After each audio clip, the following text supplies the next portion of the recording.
సమాజంలో ఎన్నో విప్లవాత్మక మార్పులు వచ్చినా స్త్రీలు ఇంకా వివక్షకు గురవుతుందన్నారు సీనియర్ జర్నలిస్ట్ సతీష్ చంద్ర.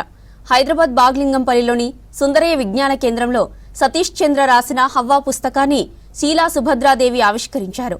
అణగారిన వర్గాల స్త్రీల స్థితిగతుల గురించి పుస్తకంలో రాసినట్టు చెప్పారు పుస్తక రచయిత సతీష్ చంద్ర. ఇప్పటివరకు తాను రాసిన 30 పుస్తకాల్లో ఇది ప్రత్యేకమైందన్నారు. వాడల్లో నివసించే స్త్రీల జీవితాలు మరీ దుర్భరంగా ఉన్నాయని, రేపటిపై ఆశలు లేకుండా జీవనాలు సాగుతున్నాయన్నారు. వారి జీవితాల్లో మార్పు రావాలనే హవ్వా పుస్తకం రాసినట్టు చెప్పారు సతీష్ చంద్ర. ఒకే సంవత్సరంలో 2 కథల పుస్తకాలు తీసుకొచ్చాను.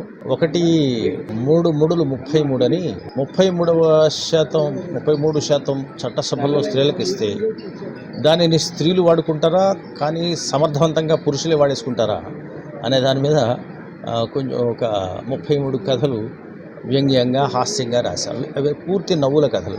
దానికి కొంచెం విరుద్ధమైనటువంటి కథలే వెంటనే ఒక 6 నెలలు తిరగకుండా ఒక హవ్వా పేరు మీద కథలు రాస్తామని.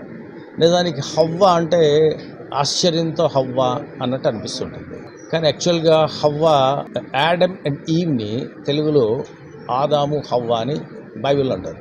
సో అందులో వాళ్ళు హవ్వని స్త్రీకి సింబల్గా ఇంగ్లీషు సాహిత్యంలో ఈవ్ అంటే మనం స్త్రీ అనడానికి బదులు ఈవ్ అంటుంటారు.